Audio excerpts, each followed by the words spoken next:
창세기 18장은 창세기 17장의 사건이 있은 지 얼마 지나지 않은 시점에서 하나님께서 아브라함에게 다시 찾아오시는 장면으로 시작이 됩니다. 아브라함은 장막문에 앉아 있었습니다. 사람이 어떤 충격적인 사건이라든지 또 중요한 일을 겪게 되면 그 일을 늘 이렇게 마음속에 담아두지 않습니까? 아브라함도 최근에 하나님께서 13년 만에 나타나셔서 그의 잠들어 있는 믿음을 깨워주시고는 특별히 내년 이 시기에 사라가 아들을 낳을 거다. 그 아들의 이름은 이삭이라고 해라. 이렇게 하신 말씀을 계속 마음에 담아두고 있는 그런 상태였으리라고 추정이 됩니다. 또 하나님의 말씀대로 순종해서 할례를 행하였기 때문에 아직 거동도 굉장히 불편했을 거라고 짐작이 됩니다. 그런데 아무도 없는 곳에, 그것도 날이 뜨거워서 사람들이 잘 활동하지 않는 그 시간에 갑자기 세 사람이 눈앞에 나타난 것입니다. 그리고 아브라함은 그렇기 때문에 아브라함은 그 세 사람을 주목하여 볼 수밖에 없었습니다. 2절을 보면 눈을 들어 본즉이라고 먼저 이렇게 기록이 되어 있죠. 그러니까 아브라함이 느닷없이 나타난 세 사람을 주목하여 볼 수밖에 없었다는 거죠. 사람 셋이 맞은편에 서 있는지라 그가 그들을 보자 곧 장막문에서 달려나가 영접하며 몸을 땅에 굽혀라고 말씀합니다. 히브리서 13장 2절을 보면 부지 중에 천사들을 대접한 사람이 나오는데 아브라함을 가리킵니다. 거기서는 부지 중에 천사를 대접했다 이렇게 표현이 되어 있는데, 그 말씀과 오늘 본문의 말씀을 이렇게 함께 보면 하나님께서 천사들과 함께 사람의 모습으로 오셨다는 것을 이렇게 추측해 볼 수가 있습니다. 그 세 사람을 보자 장막문에서 달려나갔고 또 영접했고 몸을 땅에 굽혔습니다. 세 사람은 갑자기 나타났지만 그 세 사람은 아브라함이 달려나가서 영접하고 몸을 땅에 굽힐 만큼 존귀한 자들이었다는 것이죠. 그냥 사람이 지나가나 보다 이렇게 지나칠 사람들이 아니고 아브라함이 급하게 달려나가서 영접하고 몸을 땅에 엎드려야 할 만큼 존귀한 자임을 성경은 보여주고 있는 것입니다. 오늘 1절에서는 바로 그 사람들이 누구인지를 확인할 수 있습니다. 1절을 보면 여호와께서 마물의 상수리 나무들이 있는 곳에서 아브라함에게 나타나시니라. 그 세 사람이 누굽니까? 하나님이시라는 것입니다. 하나님께서 아브라함에게 나타나신 사건이라는 거예요. 사랑하는 성도 여러분, 하나님은 우리에게 나타나시는 하나님이십니다. 특별히 오늘 본문에는 하나님께서 인간의 모습을 입고 오셨다는 거예요. 하나님께서 지난 24년 동안 아브라함에게 나타나실 때는요, 말씀으로 나타나셨습니다. 그때마다 아브라함은 하나님의 임재를 경험했습니다. 너의 본토 친척과 아비집을 떠나서 내가 지시할 땅으로 가라. 내가 너로 큰 민족을 이루게 하겠고 내가 너를 창대하게 하겠고 너를 복의 근원이 되게 하겠다. 하늘의 별을 셀 수 있나 봐라. 네 자손이 이와 같을 것이다. 하나님 계속해서 그렇게 말씀으로 나타나셔서 임하여 주셨습니다. 그러니까 지금까지 아브라함이 경험한 하나님은 말씀으로 임하신 그런 하나님이었어요. 그러나 본문에서 아브라함은요, 자기에게 독특한 방법으로 찾아오신 하나님을 만나게 됩니다. 바로 하나님께서 사람의 형상으로 세 사람의 모습으로 눈에 보이게 또 귀에 들리게 손으로 만져지고 눈앞에서 대화를 나누고 음식을 먹고 교제를 할 수 있는 모습으로 아브라함에게 나타나셨다는 것입니다. 욥기 42장에 보면 욥이 하나님께 이런 고백을 드립니다. 내가 주께 대하여 귀로 듣기만 하였사오나 이제는 눈으로 주를 배움나이다. 저는 이것이 저와 여러분의 고백이 되기를 축복합니다. 대부분의 성도들이 예수님을 믿을 때 처음에는 그 신앙이 머리에만 있는 경우가 많습니다. 이론과 지식, 관념으로만 있는 거예요. 그러다가 어떤 감당하기 힘든 고난이나 고통을 겪고 또 여러 가지 위기 상황을 겪으면서 머리로만 알고 있었던 하나님을 간절히 찾게 되고, 비로소 그때 귀로만 들었던 이론과 지식과 관념의 하나님이 아니라 내 눈으로 보고 손으로 만져지는 마치 실제와 같은 하나님을 경험하게 되는 것입니다. 그래서 아브라함은 그 자리에서 하나님 앞에 달려갈 수밖에 없었고 엎드려 경배할 수밖에 없었습니다. 여러분, 이것이 예배입니다. 여러분은 하나님 앞에 예배를 드릴 때 어떤 마음으로 지금 예배를 드리고 있습니까? 지금 하나님이 내 눈앞에 계시다는 심정으로 예배를 드리고 계신가요? 사람이요, 그 사람을 생각하면서 말을 하는 것과 그 사람을 지금 내 눈앞에 두고 말을 하는 것은 그 태도부터 다릅니다. 여러분, 우리는 지금 하나님 앞에 예배를 드리는 것입니다. 하나님을 생각하면서 예배드리기도 하지만 지금 우리와 함께 계신 하나님, 내 앞에 계신 하나님께 예배를 드리고 있다는 거예요. 여러분은 여러분의 관념 속에서 이론과 지식으로 아는 하나님을 예배드리고 있습니까? 아니면 아브라함에게 찾아오신 것처럼 나에게 찾아오신 하나님께 예배를 드리고 있습니까?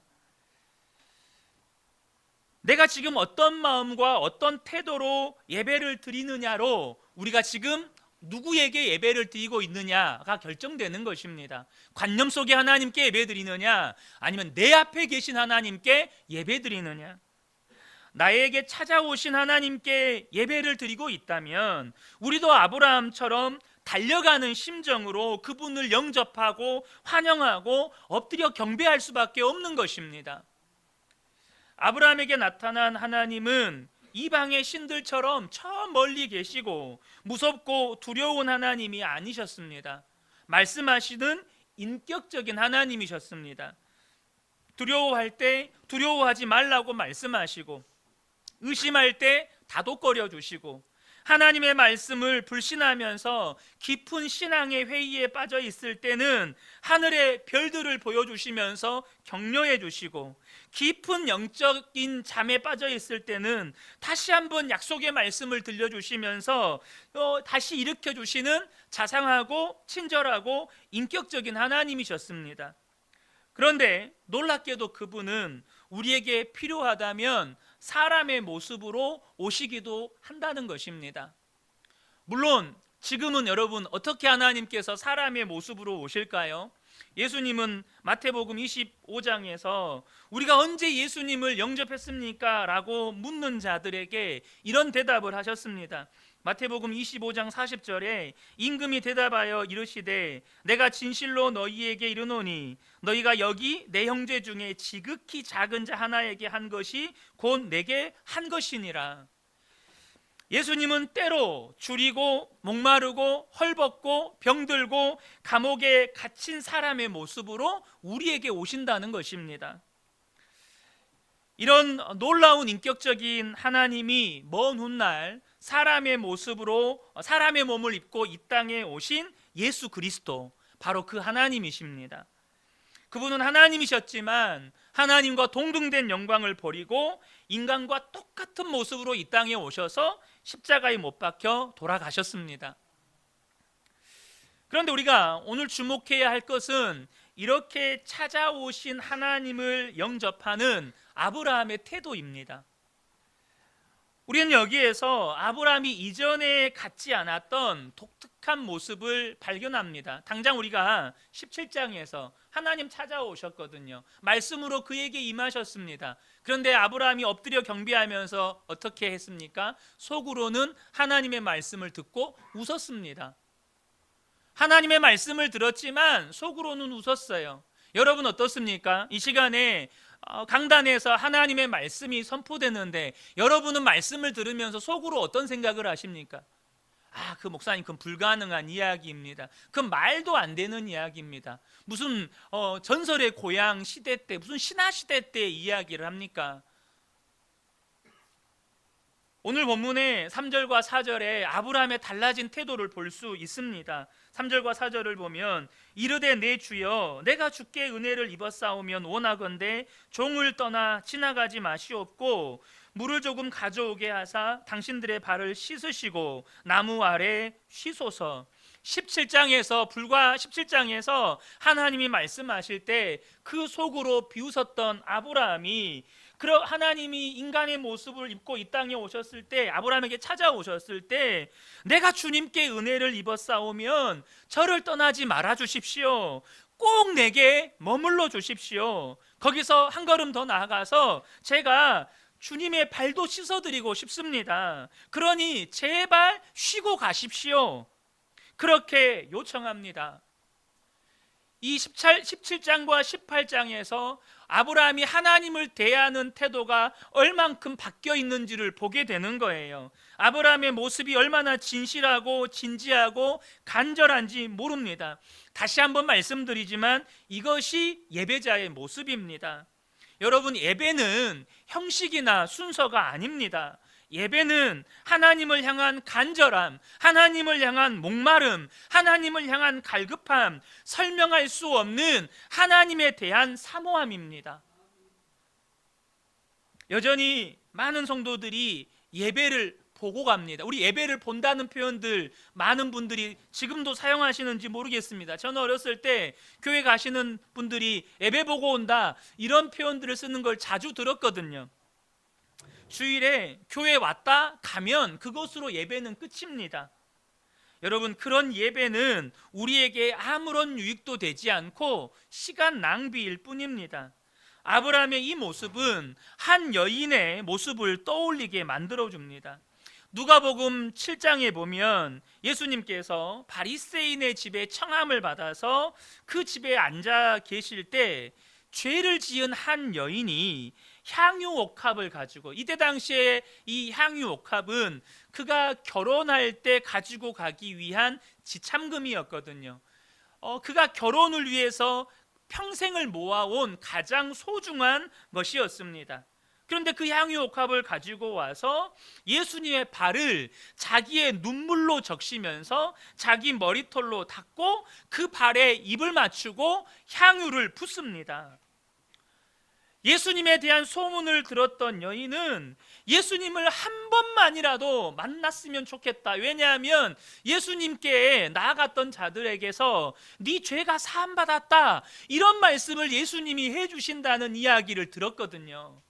그러니까 한 번이라도 자기는 죄인인지라 그 죄가 도저히 견딜 수가 없어서 예수님을 한 번만 만나면 내가 이 죄에서 씻음받을 수 있을까?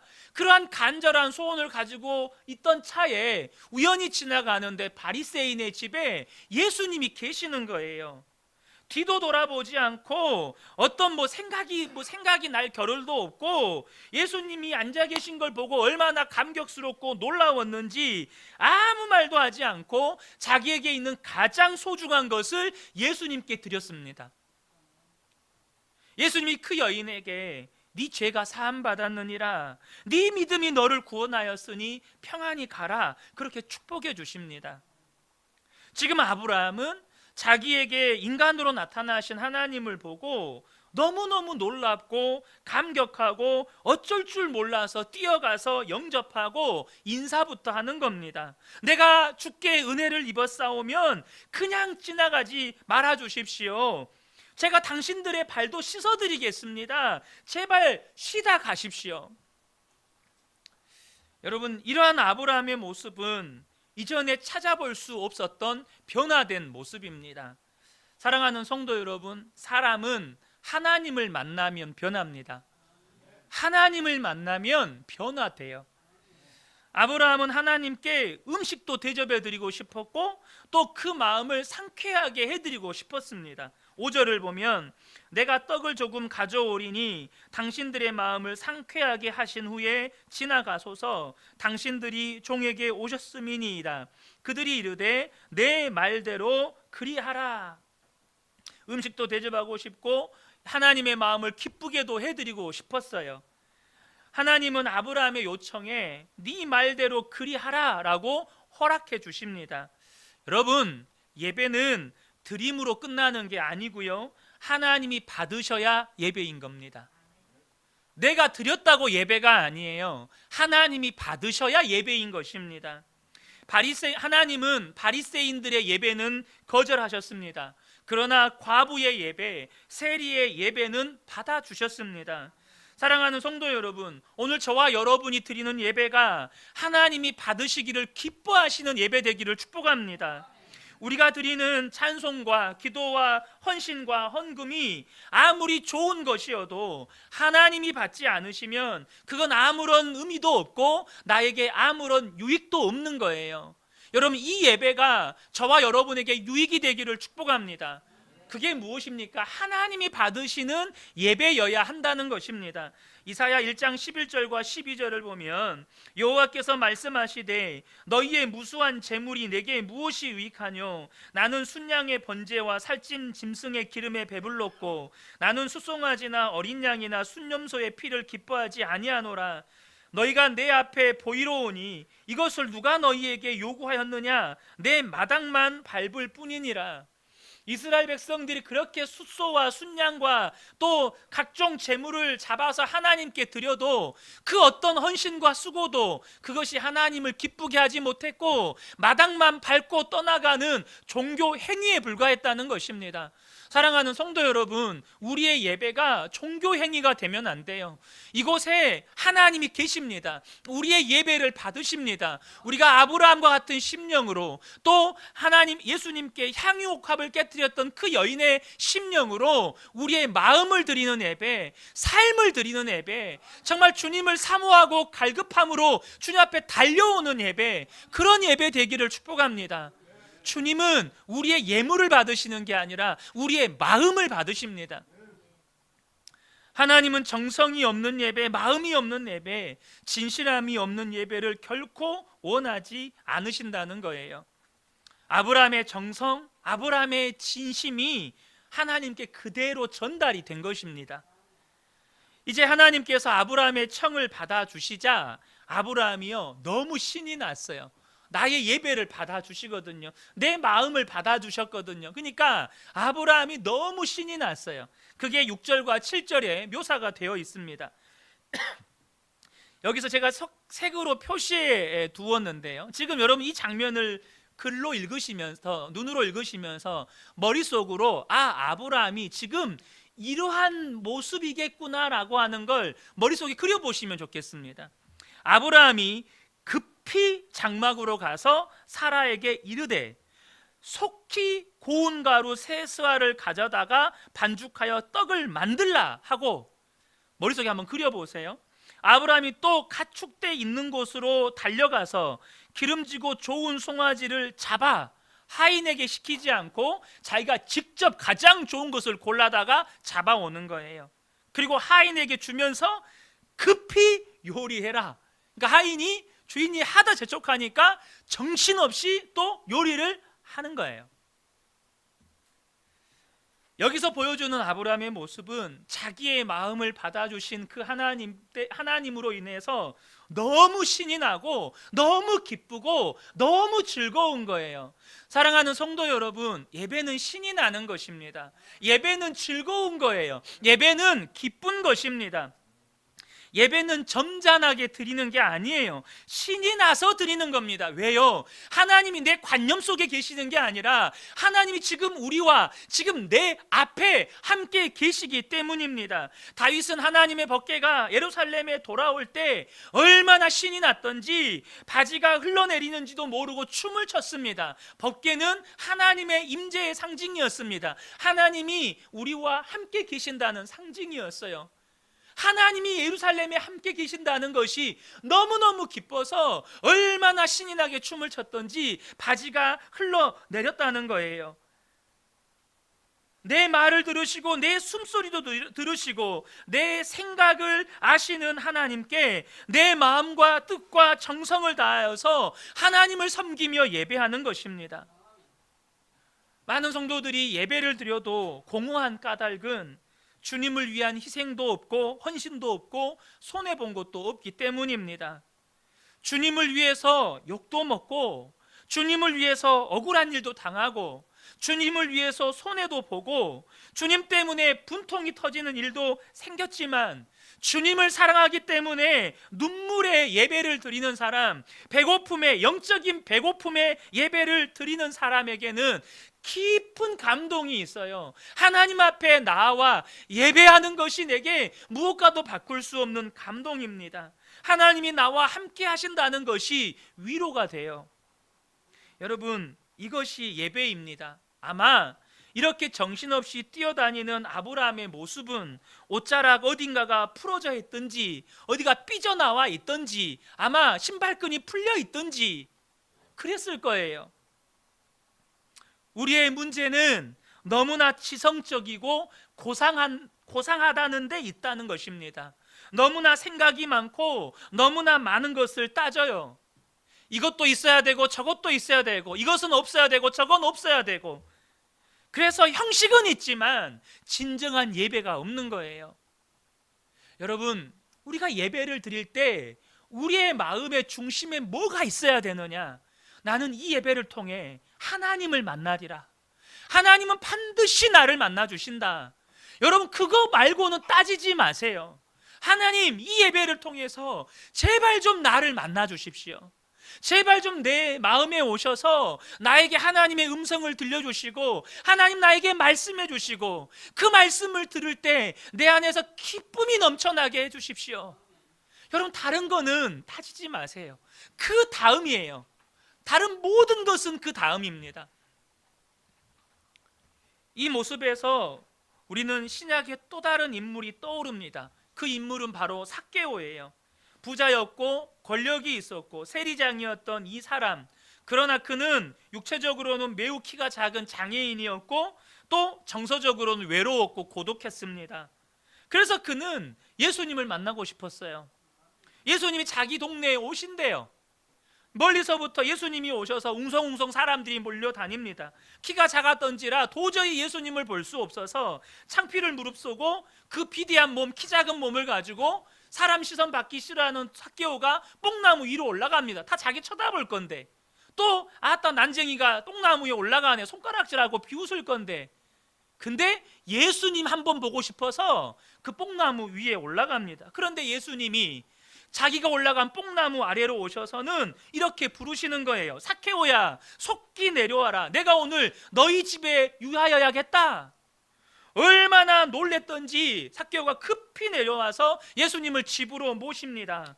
그리고 예수님은 아무 말씀도 안 하셨는데 예수님을 만났다는 그 기쁨 하나 때문에 삭개오가 이런 말을 합니다. 누가복음 19장 8절에 삭개오가 서서 주께 여짜오되 주여 보시옵소서, 내 소유의 절반을 가난한 자들에게 주겠사오며 만일 누구의 것을 속여 빼앗은 일이 있으면 내 갑절이나 갚겠나이다. 삭개오는요, 예수님을 만났다는 그 사실 하나가 자신이 가장 소중하다고 여겼던 자기의 재산을 절반을 떼서 사람들에게 나누어 주고, 혹시 자신이 이전에 과오로 인하여서 다른 사람의 것을 빼앗은 것이 있다면 4배로 갚겠다고 고백할 만큼 기쁨이었고 감격이었습니다. 이것이 예배입니다. 삭개오는 예수님을 만났어요. 아브라함은 하나님을 만났습니다. 여러분은 누구를 만났고 또 지금 누구를 예배하고 있습니까? 그분은 단지 나의 생각이나 관념 속에 계시는 분이십니까? 아니면 지금 이 자리에 나와 함께 계셔서 나의 마음을 아시고 나의 기도를 들으시고 나의 생명과 나의 삶 전체를 받아주시는 분이십니까? 사랑하는 성도 여러분, 하나님 살아 계십니다. 그분은 인격이셔서 우리를 만나주시는 분이십니다. 저는 우리 모든 성도님들이 예배 때마다 이곳에 임재하셔서 우리를 만나주시는 그 하나님을 반드시 만나고 돌아가는 예배가 되기를 축복합니다. 이제 준비가 다 되었습니다. 8절을 보면 아브라함이 엉긴 젖과 우유와 하인이 요리한 송아지를 가져다가 그들 앞에 차려놓고 나무 아래에 모셔 섬에 그들이 먹으니라. 나무 아래에 아브라함이 한 상을 차려 놓으니 하나님이 드셨다는 것입니다. 아브라함은 하나님을 섬겼습니다. 여러분, 사랑이 무엇입니까? 섬김입니다. 섬기지 않는 사랑은 없어요. 희생이 없는 사랑은 없습니다. 여러분, 예배는 섬김이고 예배는 희생입니다. 저는 특별히 우리 그은혜교회 모든 남편 되시는 우리 성도님들이 아내를 섬기고 아내를 위해서 희생할 줄 아는 남편이 되기를 축복합니다. 아내를 위해 희생하고 아내를 위해서 헌신하고 아내를 위해서 손해보고 마음에 아내로 인해서 상처난 것이 없다면 그건 사랑이 아닙니다. 아내도 마찬가지입니다. 남편을 위해 희생하고 헌신하고 손해보고 그러다가 마음에 상처난 것이 없다면 그건 사랑이 아닙니다.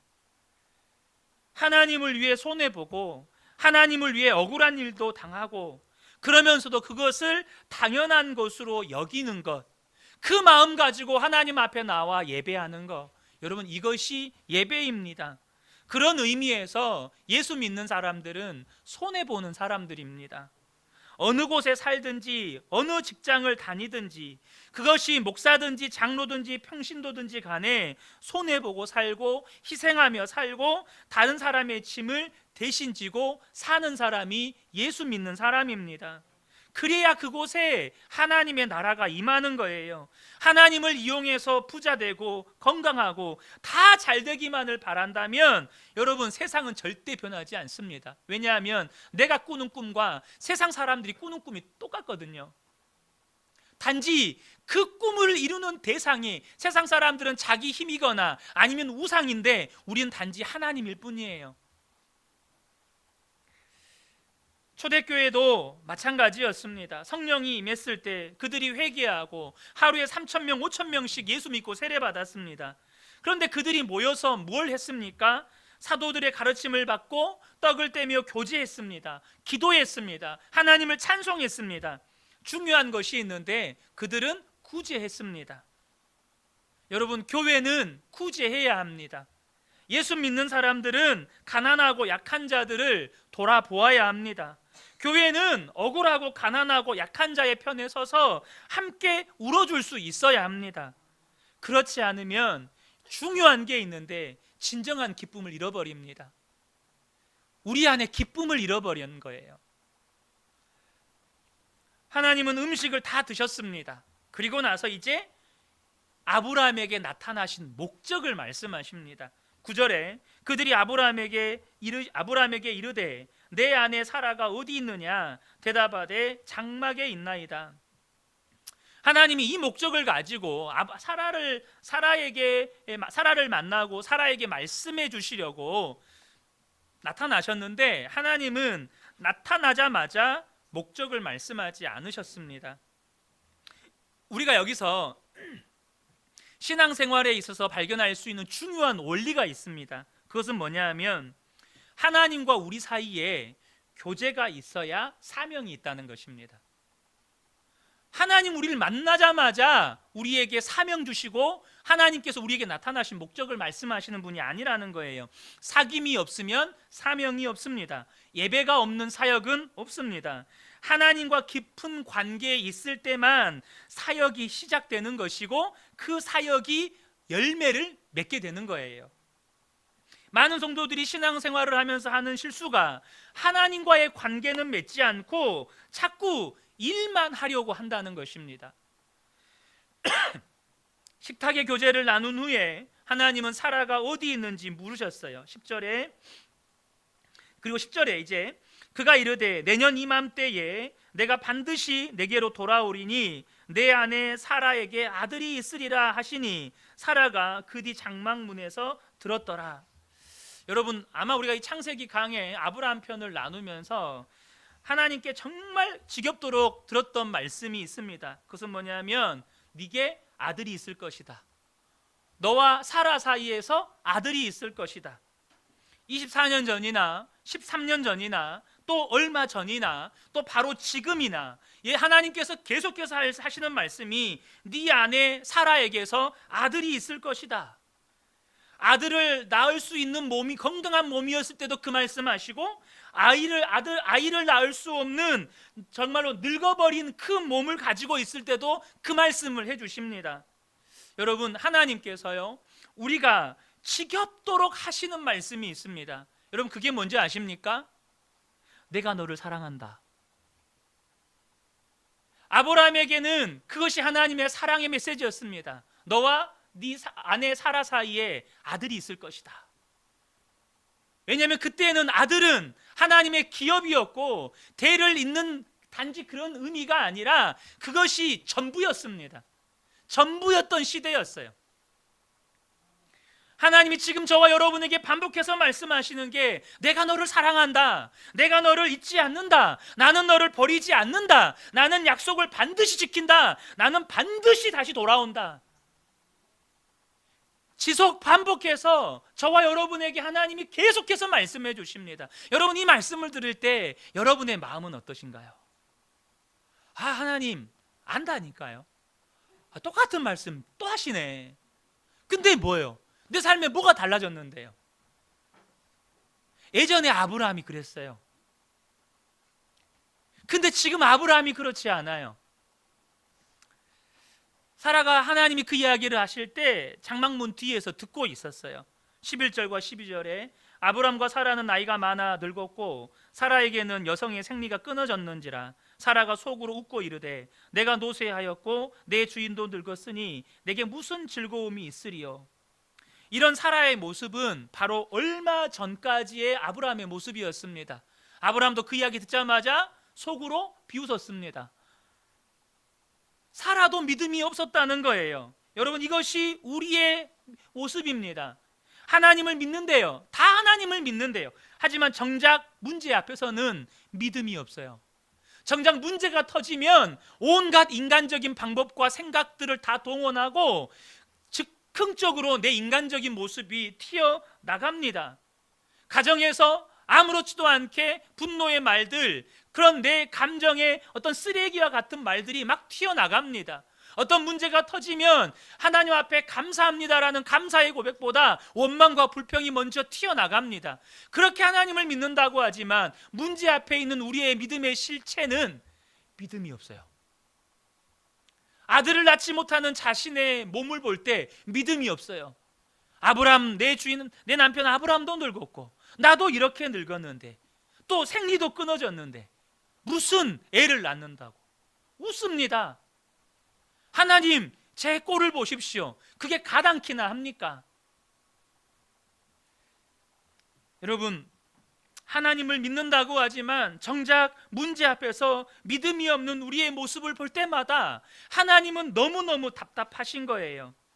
여러분, 그 믿음이 세련돼 보이고요, 교양 있어 보이고 정말 합리적으로 보여요.